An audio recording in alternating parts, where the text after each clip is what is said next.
మన ప్రభువును రక్షకుడైన యేసుక్రీస్తు ప్రభువు నామములో మీ అందరికీ శుభవందనాలు తెలియజేస్తున్నాం. ఈ దినమున ఒక ప్రత్యేకమైన అంశం గురించి మీ ముందుకు ఉంచాలనుకుంటున్నాం. మనము ప్రతి వారం దేవుని యొక్క మందిరానికి వెళ్తాం. ప్రతి నెల మొదటి ఆదివారం కొన్ని సంఘాల్లో ప్రభు వాళ్ళ ఆరాధన తీసుకుంటారు. అంతేకాక ప్రతి ఆదివారం కూడా మరికొన్ని సంఘాల్లో ప్రభు వాళ్ళ ఆరాధన తీసుకుంటారు. అంటే ఒక్కొక్క సంఘంలో ఒక్కొక్క విధంగా జరుగుతుంది. అయితే ఈ యొక్క ప్రభు వాళ్ళ ఆరాధన గురించి కొన్ని విషయాలు తెలుసుకుందాం. ప్రత్యేకంగా ఈ దినమున ప్రభు వాళ్ళ ఆరాధన గురించి నేను కొన్ని విషయాలు గమనించినప్పుడు దేవుడు నాకు కొన్ని విషయాలు ప్రేరేపించారు. అవేంటంటే, ఈ లోకంలో మనం తీసుకొనిచున్న ప్రతి ప్రభు వాళ్ళ ఆరాధన దేవునికి అంగీకారంగానే ఉందా? లేదంటే అసలు ప్రభు వాళ్ళ ఆరాధన ఇలాగే తీసుకోవాలా అనే విషయం గురించి నేను మీకు తెలియజేయాలనుకుంటున్నాను. ప్రత్యేకంగా ఏంటంటే, ప్రభు వాళ్ళ ఆరాధన తీసుకుంటేనే క్రైస్తవులు పరలోకానికి వెళ్తారా? అసలు క్రైస్తవులు అనేవాళ్ళు ప్రభు వాళ్ళ ఆరాధనలో పాల్గొనాలా? బాప్తిసం తీసుకున్న తర్వాత ప్రభు వాళ్ళ ఆరాధన తప్పనిసరిగా తీసుకోవాలా? అనే విషయాలు మనం ఆలోచించినట్లయితే బైబిల్ గ్రంథం తెలియజేస్తుంది. యేసు ఒక్కడే మార్గం. పరలోక రాజ్యానికి వెళ్ళాలంటే యేసు మార్గం. అది ఏ విధంగా సాధ్యమవుతుందంటే, క్రైస్తవుడు అనే ప్రతి ఒక్కడు భూమి మీద ఉన్న ప్రతి ఒక్కడు క్రైస్తవుడనే కదా భూమి మీద ఉన్న ప్రతి ఒక్కడు పరలోక రాజ్యానికి ప్రవేశించాలి అంటే, ఆ వ్యక్తి ఖచ్చితంగా బాప్తిస్మము తీసుకోవాలి. యేసు నామమున బాప్తిస్మం తీసుకోవాలి. అంతేకాకుండా బాప్తిసం తీసుకున్న తర్వాత ప్రతి ప్రభు వాళ్ళ ఆరాధనలోని క్రైస్తవుడు అనేవాడు, విశ్వాసుడైనవాడు, మారుమనసు పొందినవాడు ప్రభు వాళ్ళ ఆరాధనలో పాల్గొనాలి. అయితే ప్రభు వాళ్ళ ఆరాధనలో పాల్గొన్న ప్రతి ఒక్కరు పరలోకానికి వెళ్ళిపోతారంటే ఖచ్చితంగా బైబిల్ గ్రంథం చెప్తుంది. ప్రభు వాళ్ళ ఆరాధన తీసుకున్న ప్రతి ఒక్కరు కూడా పరలోక రాజ్యానికి వెళ్ళరు. ఎందుకంటే నేను ఒక 2 విషయాలను మీ ముందు ఒక ఉదాహరణగా ఉంచబోతున్నాను. మనం బాగా గమనించినట్లయితే సుమారు 25 లక్షల మంది ఇజ్రాయేలీయులు ప్రయాణం చేశారు ఆ రోజుల్లో. ప్రయాణించినప్పుడు వారందరూ కూడా ఒకే ఆహారాన్ని ఆకాశం నుంచి దేవుడి చేత కురిపింపబడిన మన్నాను వారందరూ భుజించారు. వారందరూ ఒకే ఆహారాన్ని తిన్నారు. అందరూ ఒకే మార్గంలో నడుస్తున్నారు. అయితే చివరికి వారు గమ్యస్థానానికంటే కనాను దేశానికి చేరేసరికి 25 లక్షల మంది జనాభా ప్రయాణించాల్సిన వాళ్ళు కేవలం ఇద్దరు మాత్రమే కనాను దేశాన్ని ప్రవేశించగలిగారు. మరేంటి అంటే ఒక గమ్యస్థానానికి దేవుడు ఏర్పాటు చేసుకున్నాడు. వారందరిని నడిపించాడు. 25 లక్షల మందిని అక్కడికి సుమారుగా 25 లక్షల మందిని వారందరిని నడిపించిన దేవుడు ఒకే మన్నాను భుజించిన వాళ్ళందరూ కూడా కనాను దేశానికి ప్రవేశించలేకపోయాడు. దేవుడు చూపించిన వాగ్దాన భూమికి, వాగ్దాన దేశానికి ప్రవేశించలేకపోయాడు. కేవలం ఇద్దరు మాత్రమే వెళ్ళగలిగారు. కారణం ఏంటి? మనం బాగా గమనించినట్లయితే ఇది ఒక సాదృశ్యం. ప్రతి క్రైస్తవుడు సుమారుగా ఈ భూమి మీద 800 కోట్ల మంది జనాభా ఉన్నారు.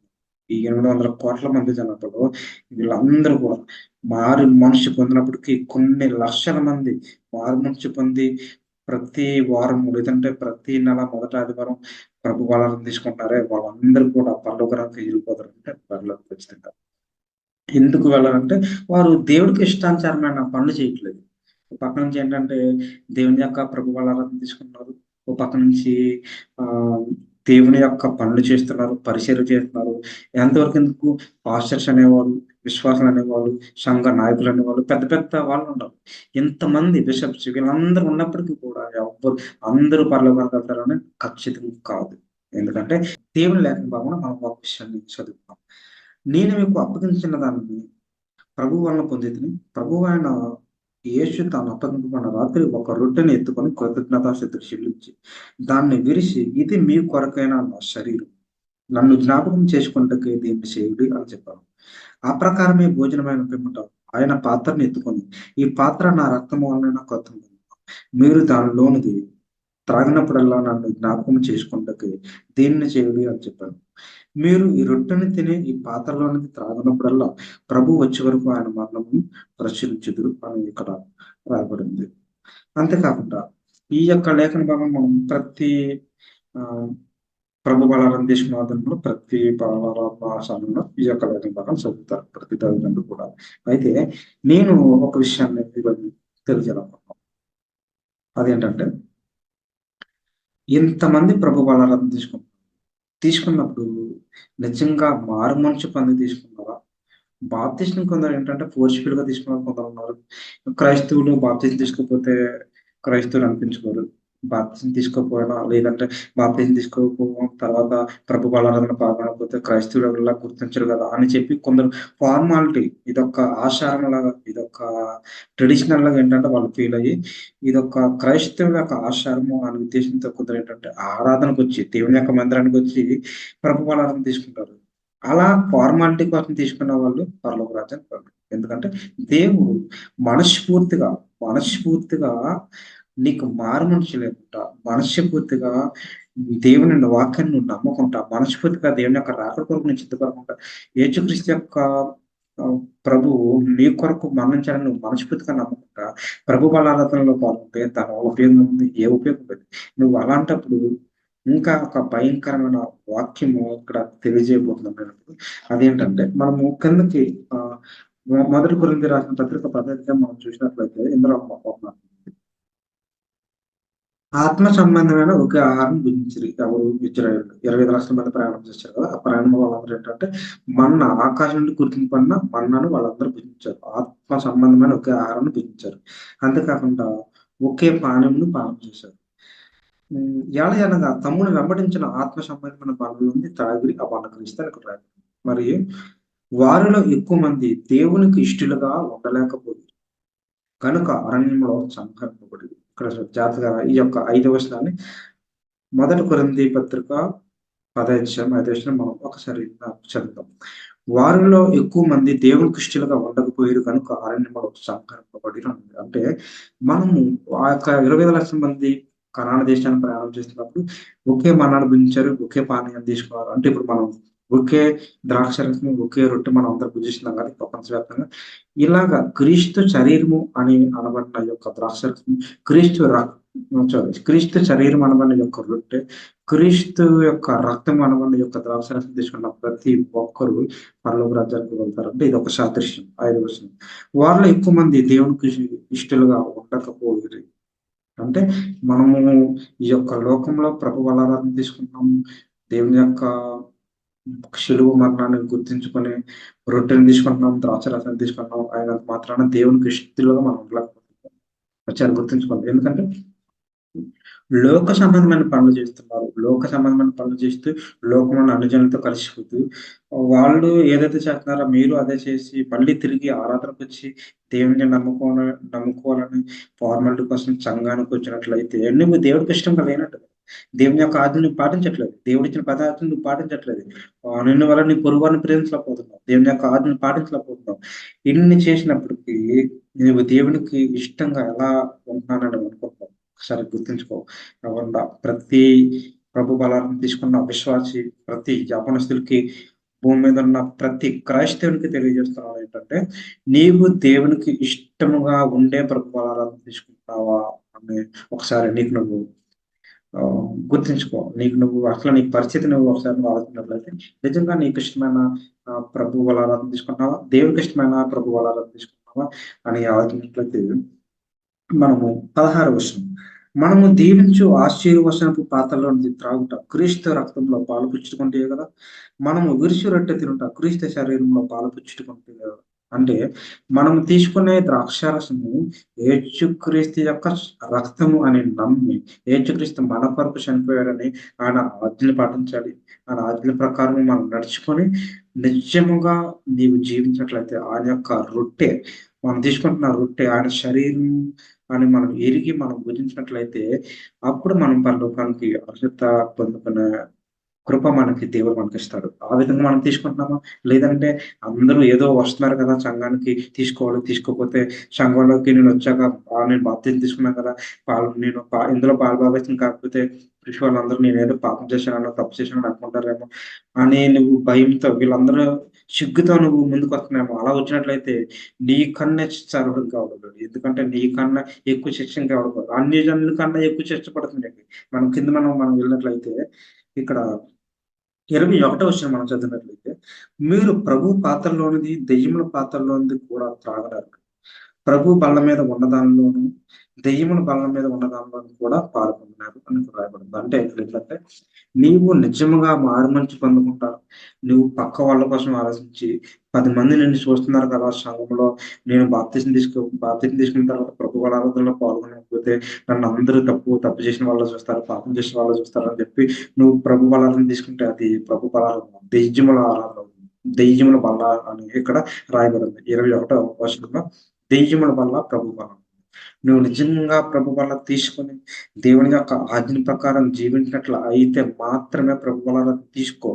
లేదు దేవుని యొక్క ఆజ్ఞని పాటించకుండా, దేవునికి ఇష్టపూర్వకంగా నువ్వు లేకుండా, దేవుని యొక్క పని నువ్వు చేయకుండా వాక్యాన్ని ప్రకటించేస్తారు. తర్వాత సంఘంలో పాటలు పాడతారు. ఆహ్, స అనేక మందికి సహాయం చేస్తారు.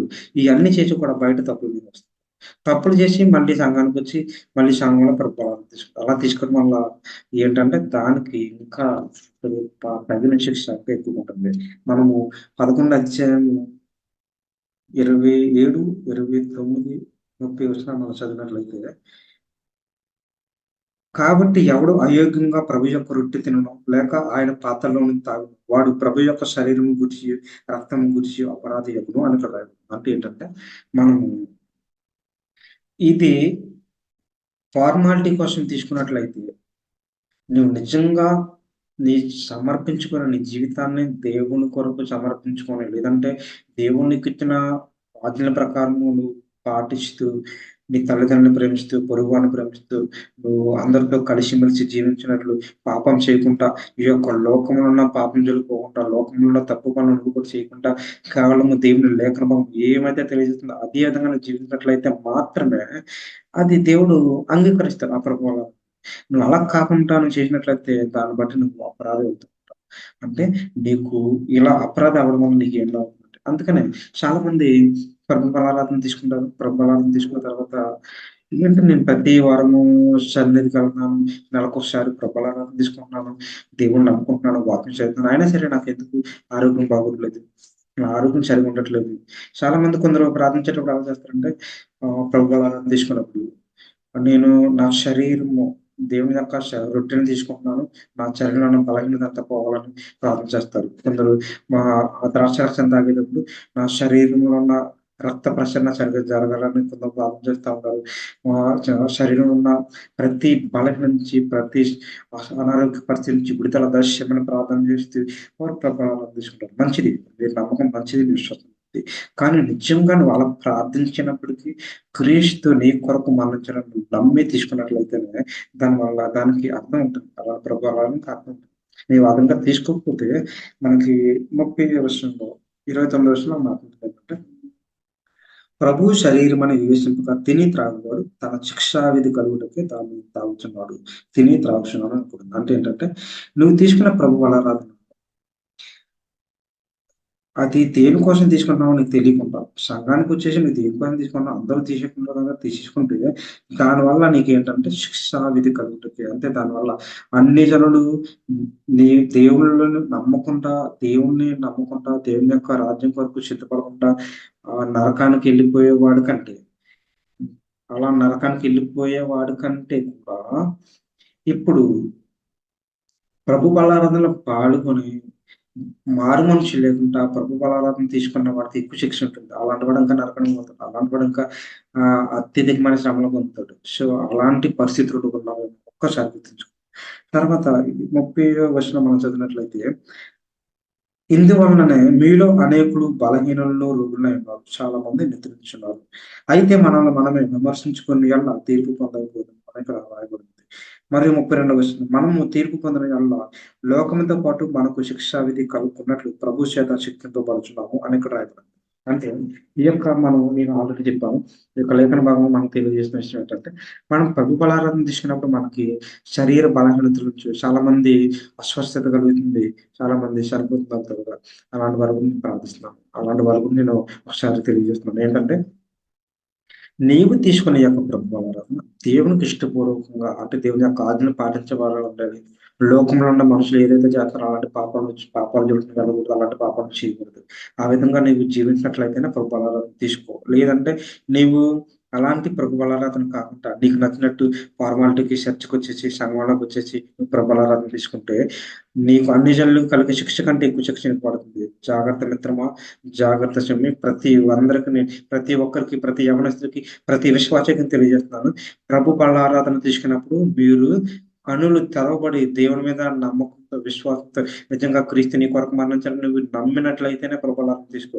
లోకంలో తప్పుడు పనులు చేసేస్తూ సంఘంలోకొచ్చి ప్రభు బలారాధన తీసుకుంటే దానివల్ల నీవు ఇంకా శిక్షార్హుడవుతావు. అలాంటి శిక్ష మీకు పొందకూడదని నేను మీకు తెలియజేస్తాను. ఒక విషయాన్ని గుర్తుంచుకోండి.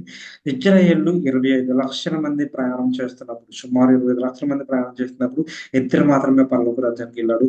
నోవాహు సమయంలో కొన్ని లక్షల మంది ఆ సమయంలో ఉన్నప్పుడు కూడా 8 మంది మాత్రమే ఆ యొక్క నోహ జలప్రళయంలో రక్షింపబడ్డారు. అయితే పరలోక రాజ్యానికి ఇంతమంది భూమి మీద ఇప్పుడు 800,00,00,000 మంది ప్రజలు జనాభా ఉన్నారు. ఇంతమందిలో ఎవరు ఎంతమంది పరలోక రాజ్యానికి వెళ్తారో మనకు తెలీదు. ఆ పరలోక రాజ్యానికి వెళ్లి గుంపులోనే ఉండాలనుకుంటున్నావా? ఉండాలని అనుకుంటే గనక ఖచ్చితంగా ప్రభు బలారాధనలో పాల్గొన్నవాడివైతే, బాప్తిసం తీసుకున్న వాడివైతే ఖచ్చితంగా నీవు దేవుని యొక్క లేఖన భాగంలో ఉన్న ప్రతి విషయాన్ని గమనించి వాటి ప్రకారం జీవించాలి. మరి ముఖ్యంగా దేవుని యొక్క ఆజ్ఞ మర్చిపోకుండా ప్రతి ఆజ్ఞని మీరు మీరు కొనసాగించాలి. ఆజ్ఞ ప్రకారం జీవించి దేవుని యొక్క కృపలో మీరందరూ రక్షించబడాలని మీరందరికీ ఈ విషయాన్ని తెలియజేస్తాను. దేవుడి కొద్ది మాటలు దీవించి మిమ్మల్ని అందరినీ రాబోయే ఉగ్రత నుంచి మమ్మల్ని తప్పించి నడిపించును గాక. ఆమేన్.